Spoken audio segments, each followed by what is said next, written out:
What's happening? We have stuff cooking, as we always do, on the Take the North podcast, along with Dan Wiederer of the Chicago Tribune. I am Mark Grote of Chicago Sports Radio 670 The Score. The Bears' OC is Declan Doyle. They have a defensive coordinator in Dennis Allen. They have some assistants sprinkled in there. We are going to get to all of that. We're going to talk about the Super Bowl matchup and the games that got us there as well. And Mr. Wiederer, I start the show by saying hello to you and finding out what is on your mind right at this very second.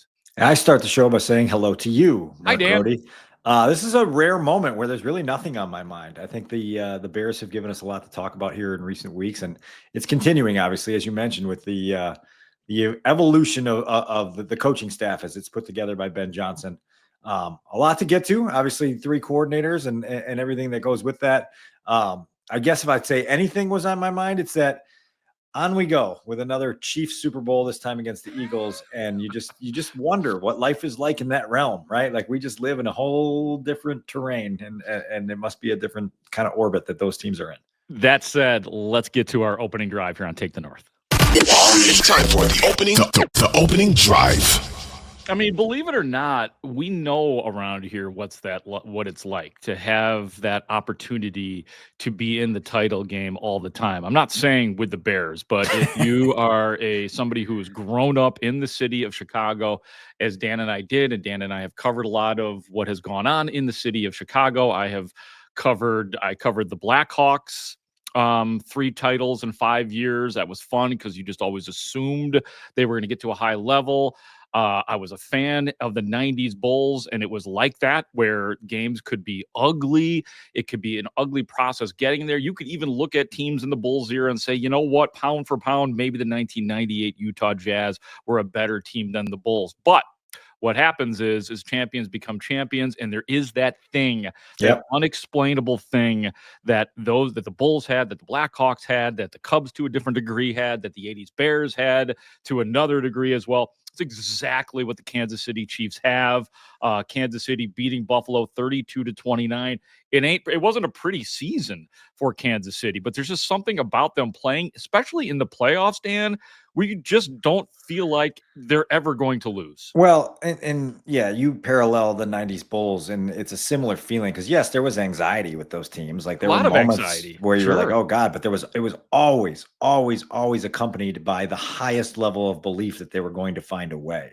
And that's what the Chiefs do. They find a way. They make one more play than you do all the time. And they consistently don't beat themselves, and they find a way to rise up and meet the moments when they're there. I am starting to get my own case of Chiefs fatigue, which is permeating the nation right now. And I think the Super Bowl sort of lacks some underdog juice because of the 2 teams that are in it. So it's going to be hard for, I think, a lot of just kind of casual fans to choose where they want to lean in this game. But that's to take nothing away from what the Chiefs have become and who they are. I've said a couple times here in the last 24 hours that my prevailing emotion coming out of Championship Sunday is a feeling of sympathy for the Buffalo Bills and their fans, right? like the New York Knicks back in the day. Like 100%. I mean, it's just a team that's they have such enjoyable seasons, right? And they put themselves where they need to put themselves to take a swing.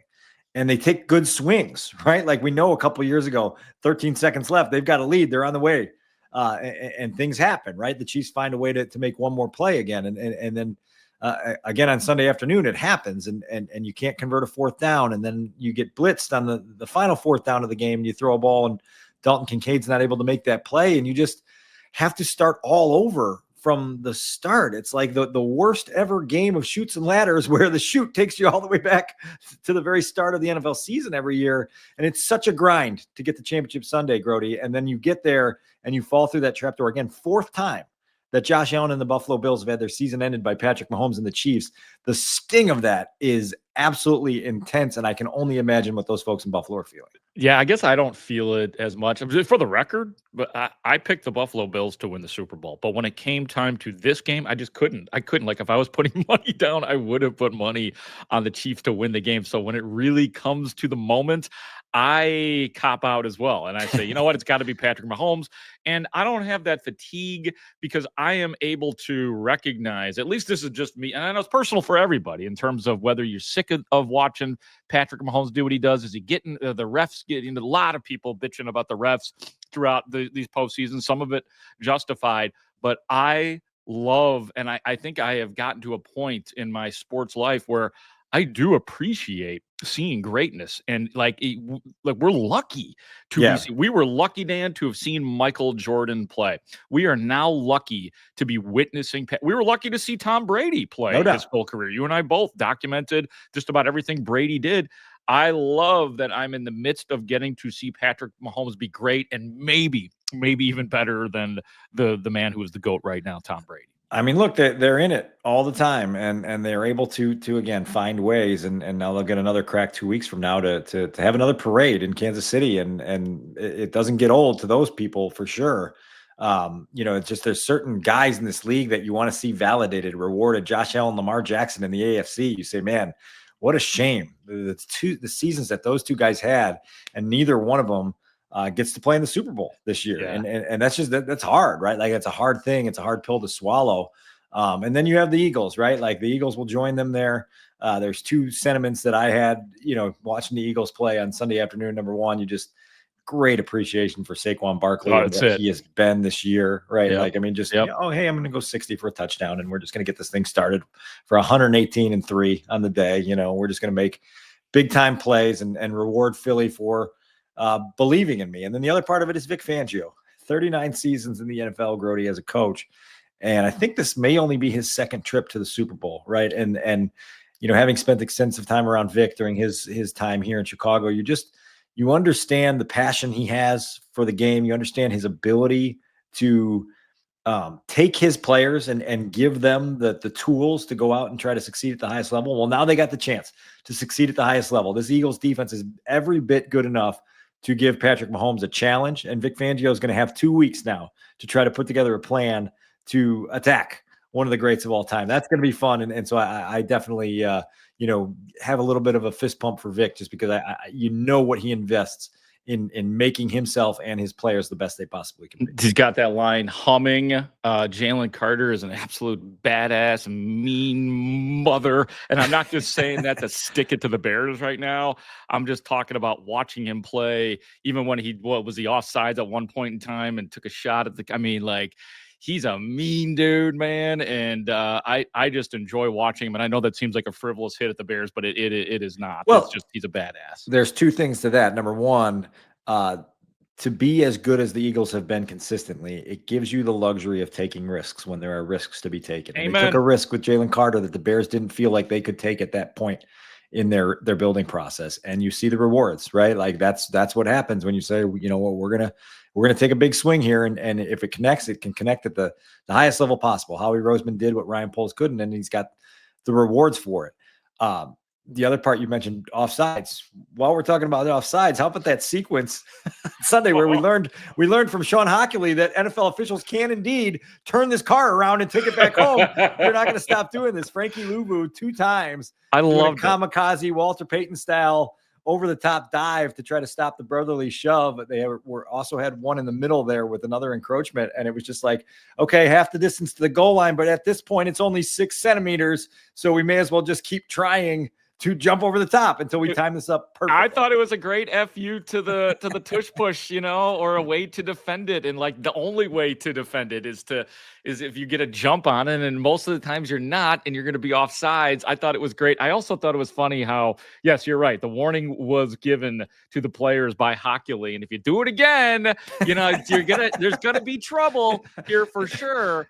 I just thought it was absolutely perfect. And the fact that, I don't know if it was Hockley or another one of the referees, that when they did a close-up talking to the player, that there was a little smirk on his face, because they understood what was going on, but they had to get control of the game, which they did. And look, that's a officiating moment, right? Like, that's I'm not going to say it's an iconic moment, but it's one that you'll remember for a long time because it was just humorous and it was entertaining in the moment where you're like, that's great. I always remember, you're old enough to recall this. I don't remember if it was Mark Gastineau or who it was, but there was a personal foul penalty called in the 80s, and he said he was giving them the business. And I think that clip is available on YouTube. It was a favorite line of my father for a long time, and that's what it reminded me of. I was like, if they do this again, we're just going to give the other team points. We're fed up with this. Let's get out of the game already. That's awesome. By the way, Mark Gastineau, who is still pissed off at Brett Favre for taking the Michael Strahan sack, like very, very angered by that. Just as a little sidebar. That was part of a 30 for 30 documentary on the New York Sack Exchange, the defensive lineman from the 80s of the Jets. I watched that when I don't remember when that was, month plus ago. It's fascinating for those who haven't seen it. Go dig into that. Mark Gastineau's a troubled dude late in life, and he was a troubled dude his whole life. I didn't come across that way as a player, but I was a young child watching it, and Gastineau just seemed like a character. You know what I mean? No question. He was one of those guys in the 80s that felt larger than life, right? Like you just saw the hair and the sax and the dancing and everything. And it drew people like us into the sport further, right? Amen, man. Amen. One more little nugget here as we put to bed the magical season of the Washington Commanders here. Obviously Jaden Daniels is going to win Offensive Rookie of the Year honors and well deserved. You just kind of are reminded at how many big games and big moments he was allowed to be in over these last 2 months, right? And he made big plays in those big moments in big games. And it's the thing that Caleb Williams is going to have to catch up to in terms of valuable experiences as a young quarterback is just playing under those kinds of dynamics, the pressure, the stakes, all those things that go into it. And to see Jaden Daniels repeatedly rise up and respond to those moments, what a season he had. And like, you just hope through a Bears lens that Caleb Williams gets an opportunity in 2025 to play in a lot more big games and big moments to advance his career up the ladder to where Jaden Daniels got it after one season. Well, that's a perfect segue to get us into our next segment. And let's talk about some of the new coordinators. One of the people that will be responsible in helping to get Caleb to that point of improvement and development and hopefully into the postseason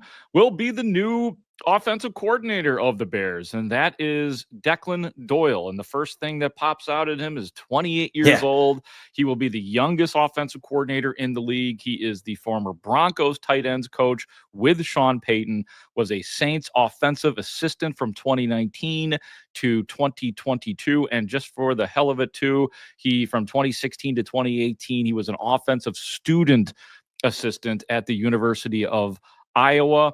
Dan, what do you first blush on Declan Doyle, the Bears' new offensive coordinator? Super young, no question about that. And it's going to be interesting to see what the role looks like after the Bears made that hire.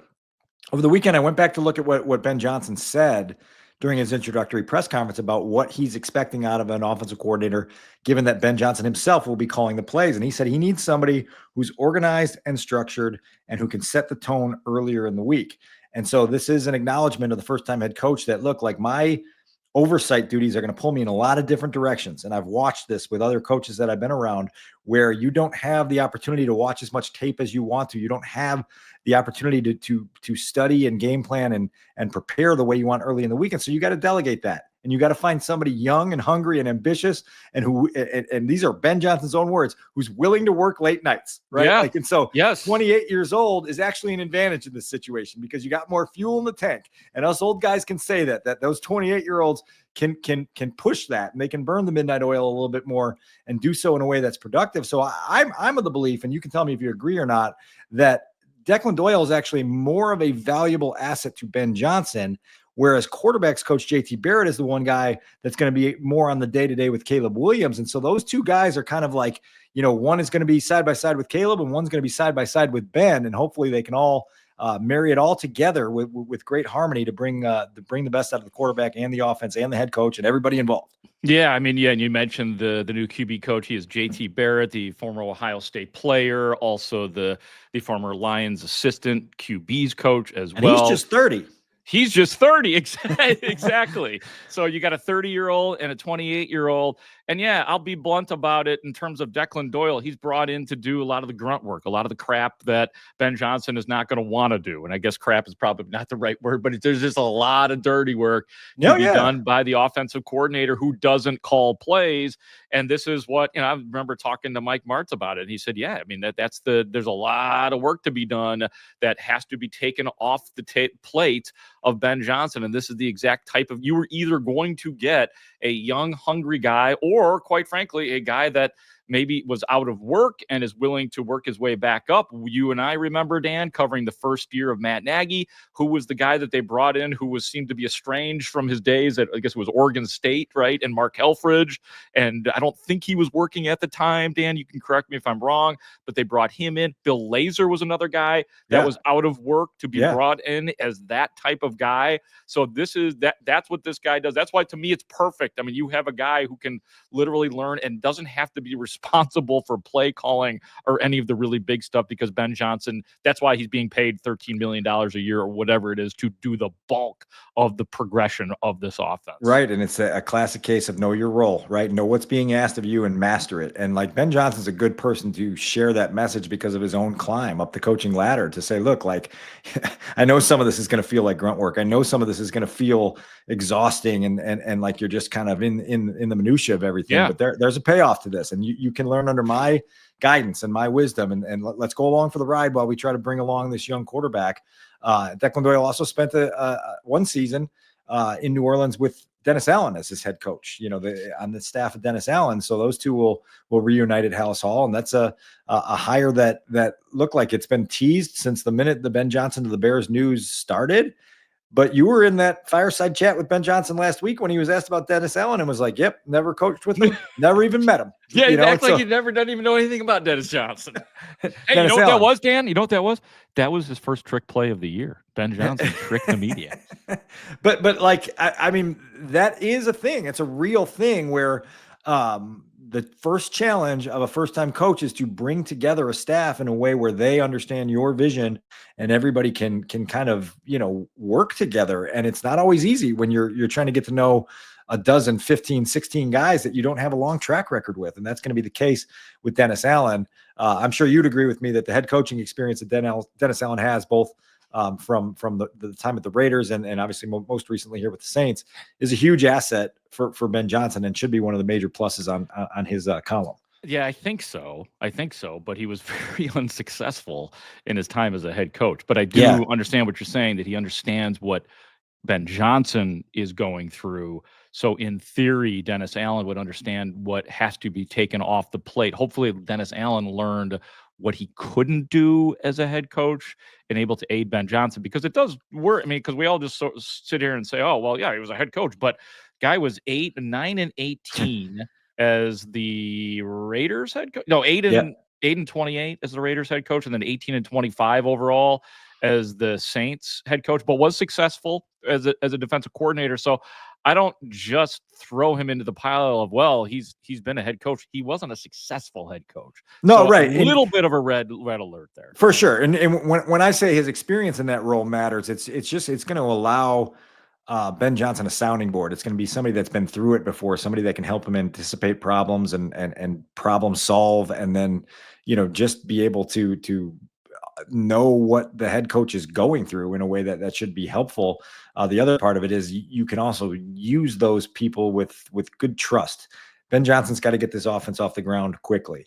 To do so, he's going to have to afford his defensive coordinator a lot of freedom and a lot of rope to go get that group off. Yeah. And that's really, I mean, we've talked about it several times on this podcast. That was the biggest thing that Matt Nagy had in terms of wind at his back in 2018, is that he had Vic Fangio, and he was able to keep Vic Fangio around. Vic Fangio wasn't new to the team. He had built that defense up over 3 seasons with John Fox. And so year one, Matt let that side of the ball be that side of the ball, and that side of the ball was the best in the league that year. And so it's not the same situation. It's not apples to apples, but there is some parallels in terms of having a experienced coordinator as well as a guy with head coaching experience who knows how to get his arms around an entire unit. And so that should be helpful. Yeah, and he does run, Dennis Allen has run in the past a version of the 4-3 defense. We'll see what exactly he brings and how he uses personnel and what kind of, I mean, we always talk about the say that Ben Johnson may or may not have in personnel on offense. I do wonder what lens Dennis Allen will be looking at it through in terms of what he has got. And a lot of it comes down to, who's under contract and what Ryan Poles is imploring to him. But I imagine, just like his predecessor, Dennis Allen will look at the Bears defensive line and say, who's getting to the quarterback other than Montez Sweat? No doubt, and very aggressive with the way he approaches things defensively. He's known for that. Likes to play a lot of man coverage. We'll see if that changes at all what the Bears are seeking in their defensive backs, right? Like, and how you go about aligning the skill sets with the scheme. A lot to unfold here. And on defense, you'll have Al Harris as an assistant coach. On offense, Antoine Randall comes in as your receivers coach and your assistant head coach. He spent a couple years in Detroit with Ben Johnson. So there's familiarity there. Those guys will help get the program off and running. A lot more hires to be made and not a lot of time to get them all solidified because there's a ton of work here, Grote. 4 weeks from today, we will be in Indianapolis for the scouting combine. Like, that's hard to wrap your brain around. It's right around the corner here. And right beyond that is free agency. And so you got to have plans for your football team, and they've got to be sharp plans if you plan on making up the ground that you need to make up in 2025.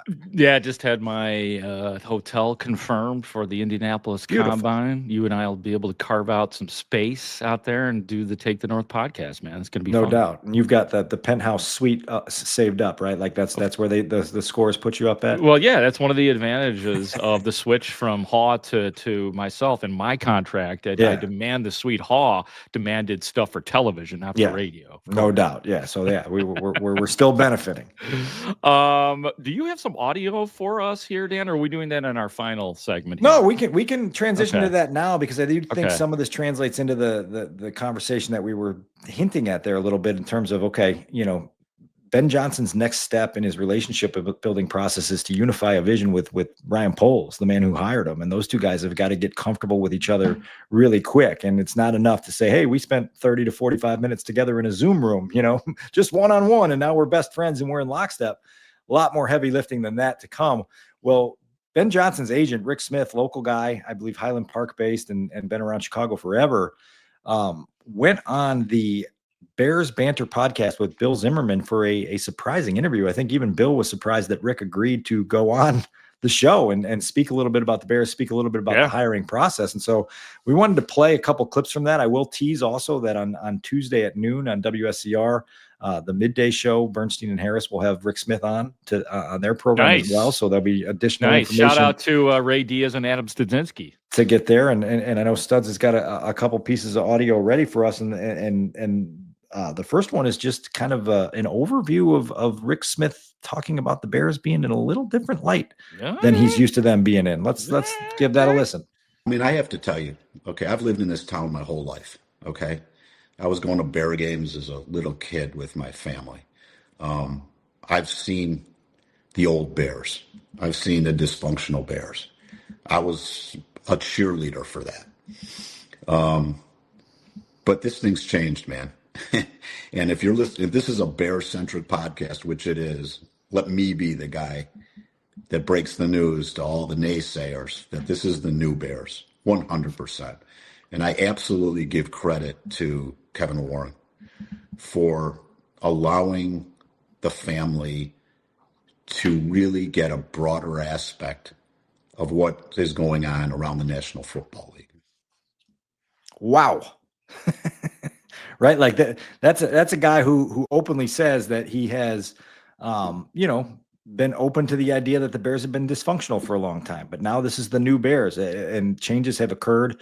And what I think you heard there was what we hoped would happen when Kevin Warren was hired 2 years ago, which was having a team president, a CEO, an overseer of the whole football operation that knows the landscape of the league, can communicate the landscape of the league to ownership, can act when acting is needed to provide guidance and aggressiveness and push to the organization. And Rick Smith certainly felt it. It was one of the reasons that he made a very favorable presentation about the Bears job to Ben Johnson. Ben Johnson obviously then said, I want this job, and ultimately took the job. But your reaction to hearing someone like that speak like that? Yeah, I would say that means to me that there was discernible change in this process. I don't, with all due respect to Rick Smith, I don't know how you can come out and proclaim that this is the new Bears as if this is the way it shall be. In all due respect, I am not ready to accept that. I'm thrilled that this process seemed to be different and changed from the last process. I'm thrilled that the Bears allowed themselves to, not happy for Matt Eberflus's sake, that they allowed themselves to do something differently and fire a coach in season. I hope that this is what it is going forward. Dan, there has just been so much dysfunction over the last couple of decades with this organization that I'm not going to sit here and say, yep, that's it. It's changed. Yeah. This is a good start. And I think that's probably the better tone to take right now. Really good start to potentially changing this organization. Potentially. Yeah, potentially. And you have to have results. And this is a production-based business, as this podcast reminds you over and over and over again, until you win consistently. And you can't win consistently until you win once, right? Like, and they went 10 straight games without winning at all. You got to string together winning season after winning season after winning season. It's what we're talking about with the Chiefs, the Bills, the Eagles, the teams that are in it all the time know what consistent, sustainable success looks like. The Bears have to get there. But hopefully they are not hindered anymore by top-down leadership that doesn't really understand what they are trying to get done or how to get it done. Along with that, Rick Smith also talked about the interview that the Bears had with Ben Johnson. Thought we'd listen to that and react to that as well. The Bears set up an incredible process. It was so good. It was the best I've seen really in my time, because the first part of that interview was a one-on-one between Ben and Ryan. Nobody else was on that Zoom call. Then it shifted to the group, which was a great group, by the way. It was George, Kevin, Ryan. It was Jeff King, who's the unsung hero in all of this. Jeff King, who's, I don't even know what his title is, director of player personnel, senior vice. He is the unsung hero in all of this, because I represented Jeff his whole career. So he got me really comfortable really quick. And that was really the group. That was it. And Ted Cruz was the fifth. So when Ryan and Ben had that one-on-one, that was a place where they both can see if they were comfortable with each other. And when that interview concluded, the first words out of Ben's mouth was, I really feel comfortable with Ryan. I believe that I can work with him. So what GM alignment means is everybody's in love with the guys they sign, right? Everybody's in love with the draft picks they draft. Sure. However, you have a new coach with a new vision, right? So if certain guys fit within that vision, great, let's roll. If certain guys don't fit within that vision, then you got to find guys that do. So is the GM going to be entrenched and basically tell the coach, hey, these guys are untouchable. These guys, that's not the coach's vision. That's the coach having to fit into the old vision. So alignment means that, can we build a football team based on this vision I have that I know is going to be successful? That's what alignment means. And is the GM willing to check his ego at the door, as the coach is willing to check his ego at the door, so that they get in the same boat and row in the same direction? That's what alignment means, not picking your own guy. Well, I think the GM, if we pick it up right where he left off there, Dan Wiederer, and that if he's talking about the GM being aligned, I like that idea, and I like the fact that it looks like, I don't know, like the power structure seems pretty even right now, the way he's talking between Ryan Poles and Ben Johnson. Well, you're right. Like, and that's a good observation, because what I hear in that clip and some of the other things Rick Smith said in that interview is a little bit of a power play that probably occurred during the negotiations on, listen, like, our guy wants his job, but he also wants say in this job, and he doesn't want to just be a passenger riding shotgun. He wants to set the vision, and he wants a front office that's going to go chase his vision, right? And not say, hey, no, but this is our vision, let's try to compromise. I think that this was a power play of saying, like, Ben has a clear vision. He knows the type of players he wants, and that Ryan Poles and the front office are going to need to understand that and make decisions accordingly. He did say also in that podcast that it's not throwing darts. Ben just came from Detroit, a place that had a clear vision of what they were looking for, and hit it out of the park. The Bears have the ability to do the same thing. They have the ability to do the same thing if everybody sees it the same way. And that's where it's going to be interesting, because, right, like 40 minutes on a Zoom call, hey, I agree with what you're saying there, is much different than, hey, we've got to make roster decisions here in the next 48 hours. And I like this guy and you like this guy, and I don't want him here anymore, and you do. How are we going to get through this, right? Those are the real conundrums that are ahead for Ben Johnson and Ryan Poles. And they're not only going to have to solve that in, March and April of 2025, they're going to have to solve it for as long as they're together as a regime. And so keeping those relationships strong, real hard, real difficult situation. And you can go probably back to 2015 in the offseason and find plenty of stories about the lockstep relationship between Ryan Poles and Ryan Pace and John Fox. Oh, yeah. And then we got to the draft process of 2017, and it was a nuclear fracturing of the relationship, right? Like, so good luck keeping that initial lockstep vision together for as long as you need to keep it together. Yeah, and it's definitely possible. I mean, I would 100%. say that in the opening, comments by Ben Johnson, he seems to have the right demeanor. I know Ryan Poles seems to have that as well. He doesn't seem like he's like a big ego, impose your will, stomp out of the room kind of guy. I do wonder how it works for the full group, though, because Ian Cunningham has typically been the guy who is the other side of Ryan Poles, who argues with him, and there's like serious debate. At least that's the impression that we have gotten. And then Jeff King was mentioned here as well. What does it mean for everybody else in that room? It might diminish the opinions from those. And quite frankly, Dan, like I'm not talking about this like it's sinister. Again, this goes in the category of do it differently. And if your head coach has to have a little more power and there's a little less say from other people, then I'm willing to try that. Rick Smith there defines what alignment meant to Ben in that camp. But the other part of alignment is how much sand is left in the hourglass of the general manager, and how does that impact decision he makes. If you are trying to save your job and you say, I've got to make this move to make sure I'm in this chair next year, you make a decision that's different than if you've got long-term security, right? And so that's why that conversation was so prevalent during December and January, because you don't want win or else pressure affecting decision-making, right? And Ben Johnson is here now for a while, right? Like, he's not getting fired in the next 3 years. And then ideally not longer than that. But now you don't want him paired up with a general manager who feels this pressure and this weight of having to prove things right now to get things done. That can make things real tricky and real slippery really quickly. And so that's a problem area the Bears are going to have to be aware of, and they're going to have to work through as these two get the relationship off the ground together. And I think they're both optimistic about where it can head. I'm just sort of stressing how difficult it is to keep it all smooth when you're trying to play the game of climbing the NFL mountain from where the Bears are sitting right now at base camp. Yeah. Yep. Nobody knows how it's going to work out yet. That said, let's get to our 2-minute drill. The 2-minute drill. The 2-minute drill.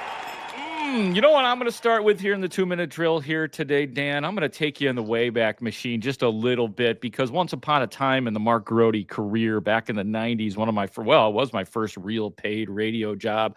It was to cover high school sports in Peoria. One of the teams that I covered was Peoria Manual, which should be near and dear to your heart too, as an Illini guy, because it was Sergio McLean and Marcus Griffin, Frankie freaking Williams, who was a Bull, if you may remember. I don't remember if they 4-peated or 3-peated, but one of the teams that they would go up against in the city, because I became a Central Illinois guy. I was a little anti-Chicago for a minute. The Thornton in 1995 had Antoine Randall L., who is the Bears passing game coordinator and wide receivers coach. They had Napoleon Harris, who went on to be a great linebacker with the Raiders. Wasn't he with the Bears for a minute too? I want to say Napoleon Harris. I think he might have been. Melvin Ely. Do you remember Melvin Ely? Yes, absolutely. As well.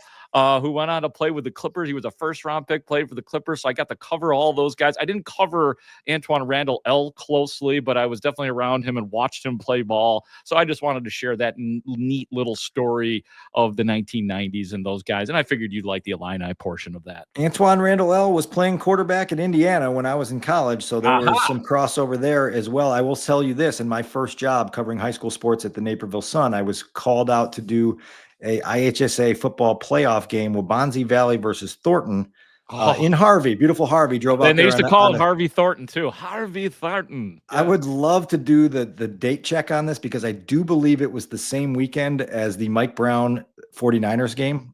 We can check this out, right? Yes. 2001. We're going to look that. We're going to look that up and would know and find that out. Well, Antoine Randall L. came back to Thornton's campus that day, and they announced him like in the middle of the second quarter that he was in attendance. The place went nuts. Like, it was crazy how awesome. How excited they were for his homecoming and his return there. So it's going to be fun to get to see him back on Chicago soil. And obviously we know what his passion is like. You see clips of that from Detroit. I think he's going to be a fun guy to get to know here. Yeah, I mean, he may have been to some degree responsible for developing St. Brown in Detroit. I mean, you could allow for him to have given it a little bit of credit, so I'm excited about him. What else you got in our 2-minute drill here, Dan, before we get well, look, I like that we've been calling it the hot tub time machine. I think we're going to change that today, because you look at our Take the North logo, there's a lot of snow up there. We're going to call it the cold tub time machine from now on. Take the North has got a new time travel device that Grote just put out there, and thanks for taking us back to the 90s and early 2000s with that good one. That's a lot of fun. Yeah, that's about all I've got. I do think that there is one prevailing sentiment from last week that's still there. George McCaskey was asked about, hey, look, you've got the quarterback that everybody wanted last April. You just got the head coach that everybody wanted. How good does it feel? And George's response was, now all we got to do is win. And I felt like that was like, yeah, let's not forget that part of this puzzle. As much as the hype and the hope is mushroomed over the last week, let's not forget that there's a lot of winning that needs to be done before the Bears actually turn the corner that everyone says they always turn. Right, which is why I'm not ready to get behind proclamations about the Bears officially. That everything's different and everything's changed, and this is not your father's Bears organization. It might all be true, but especially as reporters, we will wait and see. My last little thing here before we go is I just want to thank some of our listeners that were always asking for feedback. We did that survey. One thing that I noticed that there was a couple of comments on the last YouTube program is that where I was sitting last time we did it, my lighting sucked, and had a few people saying, love you, Grote, but come on, man, we can't see you. So I just want people to know that we read, we listen. I'm in this new place here, and I am far from organized. So I hope that you could see me better today, and eventually I will be in a much more nifty spot. So thank you for things like that. I can see you so much better this episode, and it makes me so much happier. People need to see me. For Dan Wiederer of the Chicago Tribune, for Adam Studzinski, the executive producer of the Take the North podcast, I am Mark Grote of The Score. Thank you for, like we said, listening to and watching the Take the North podcast. Great talk. See you out there.